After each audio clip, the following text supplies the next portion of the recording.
Assalamualaikum. In this video, we will explain our group findings regarding the case study assignments.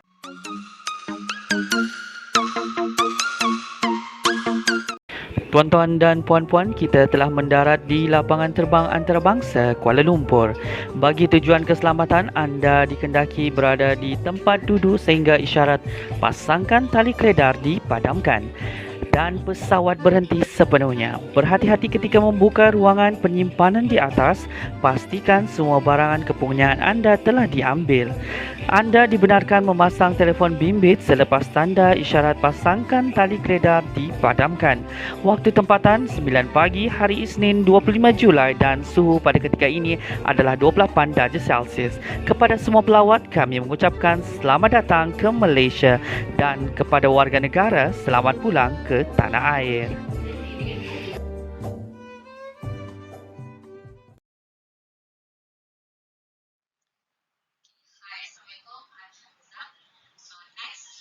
Let's look at the vision and mission of AirAsia. So the vision of AirAsia company is to become the leading travel and lifestyle platform of choice in Asia and beyond. To achieve this vision, they have developed the AirAsia Super App. So let's look at the mission. The first vision of AirAsia is to become a globally recognized leading travel and lifestyle Asian brand focused on delivering sustainable value to the economy, society, and environment. To take care of for all of our internal and external stakeholders from all stars, guests, business partners, and investors to communities, regulators, and governments. The third mission is to provide the highest quality and great value services in travel, financial, and lifestyle products. Lastly, to continuously seek new growth opportunities which embrace technology to reduce cost and enhance the guest experience. Next. Let's look at the situation of pandemic COVID-19 after a year in Malaysia. So as of 27th of June, there is total of 734,448 confirmed cases of COVID-19 in Malaysia only. So daily reported cases are increasing compared to number of cases in 2020. As you can see in the graph below, compared to 2020, nowadays the cases are spiking up. But luckily, more people are getting vaccinated today. Okay, and then variants of COVID-19, which are alpha, beta, and delta, is continued to be detected among local cases. To date, the Delta variant has been detected in 13 local cases located in Kuala Lumpur, Johor, Putrajaya. And next, federal authorities are studying various factors before deciding on transition to phase 2 of the National Recovery Plan. And variables taken into consideration include the daily number of COVID-19 cases, vaccination coverage, and ICU occupancy rates. And the Ministry of Education is actually working to improve standard operating procedures for the reopening of schools across Malaysia. Schools are expected to reopen for physical classes under phase 3 of the National Recovery Plan. As of 22nd June, 36% of the total number of educators in Malaysia has received at least one COVID-19 vaccine dose. So, finally, federal authorities are expecting to fully vaccinate 10% of the total national population by mid of July 2021. So that's all from me. So I will start explain on impact on AirAsia business. AirAsia has utilized to get bigger success with a slogan, "Now everyone can fly." AirAsia has been voted as the world's best low-cost airline premium cabin, while AirAsia Group was known as world's best low-cost airline for 11 years. However, currently AirAsia was facing a critical moment and challenges during COVID-19 global pandemic. They have suffered huge losses during the pandemic compared to previous years. Generally, this pandemic had affected many airline organizations and thus were keen to file bankruptcy, and unfortunately, many jobs in the aviation industry were placed at risk, around 25 billion jobs. On April 13, 2020, in response to COVID-19 pandemic, AirAsia Japan stopped all their domestic flying until April 30. While in Malaysia, AirAsia would merge with Malaysia Airlines to set up a resume on domestic flights until the end of April 2020. And then Tony Fernandez on June 8, 2020 had decided to lay off 30% of their staff by selling 10% stake on raise cash in the airline. And then in August 7, AirAsia partnered with Trip.com for travel recovery because they have suffered a lot in this second quarter of 2020. Next, we move on to September 2020, where AirAsia is trying to get $600 million before 2020 ends to recover their losses regarding to 2020 to suffer losses regarding to COVID-19. And then, as the struggles continue, on 6 of October in 2020, Tata Sons, who owns 51% stake in AirAsia, decided to buy the remaining 49% of AirAsia. Next, continue in 18 November, AirAsia Japan officially declared bankruptcy that has costing up to $4.8 million. And at the end of 2020, passengers were offered to plan testing and quarantine regime for a trip by AirAsia.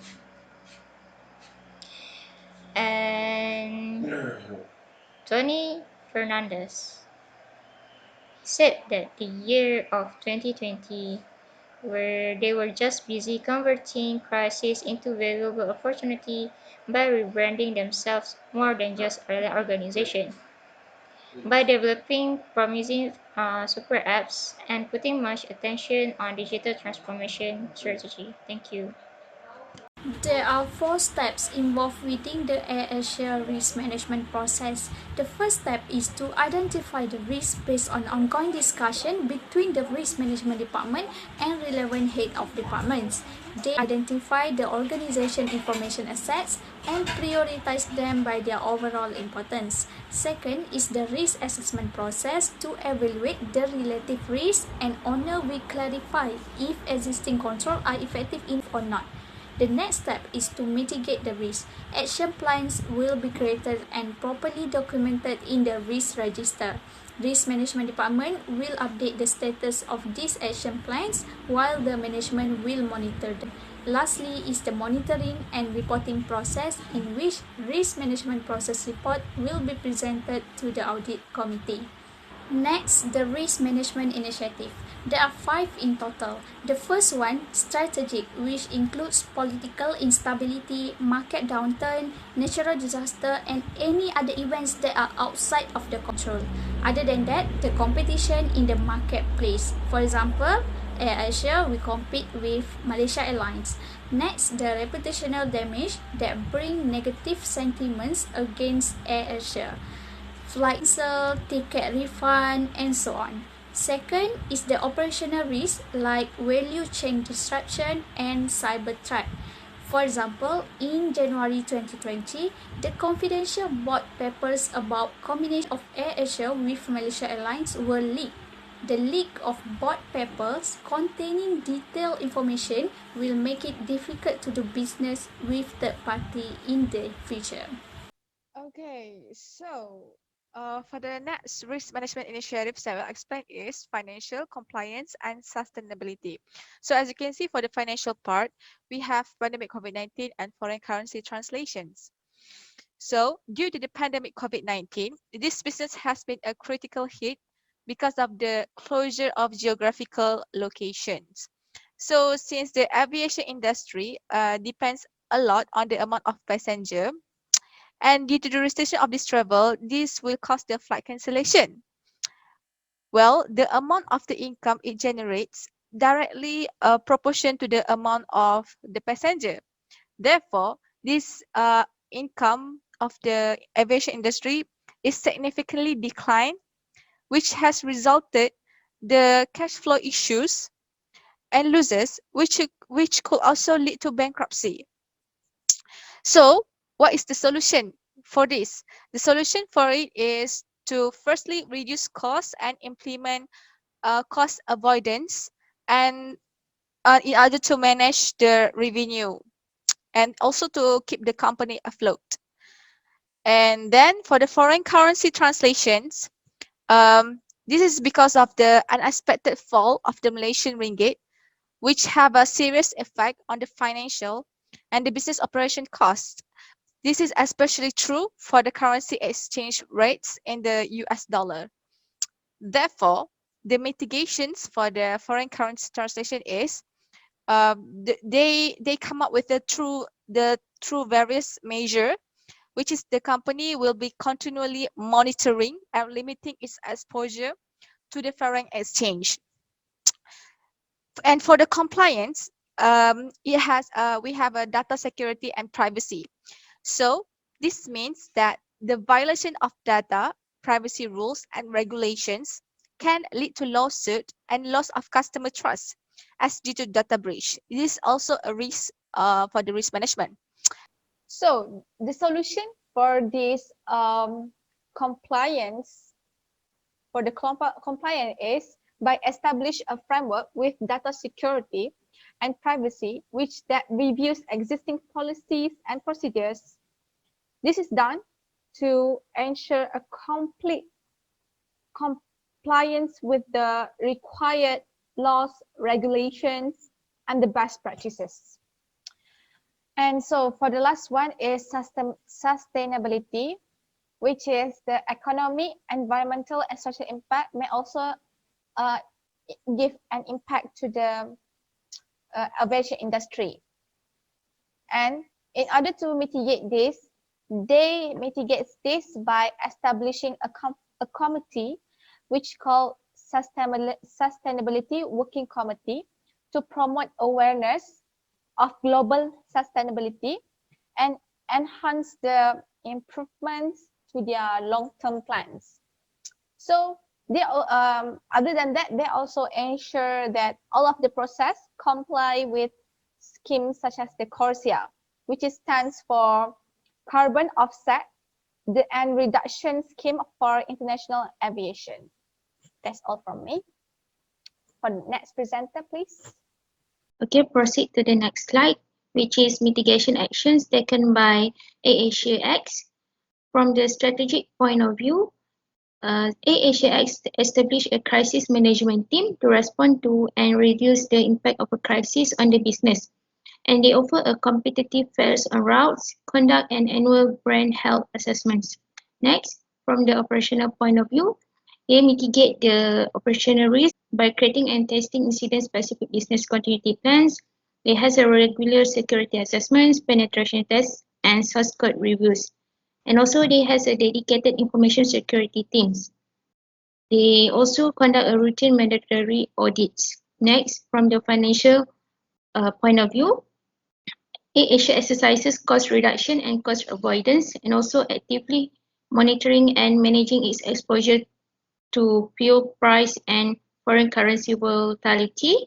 Next is from the compliance risk point of view. AirAsia maintains a high level of engagement with local regulators and authorities to ensure any new regulatory requirement is understood and swiftly adhered to. And then they establish a data governance framework and data security and privacy working group in preventing any compliance risk. Next is mitigation actions taken from the sustainability point of view. AirAsia established a sustainability working committee to improve a long term of sustainability plans.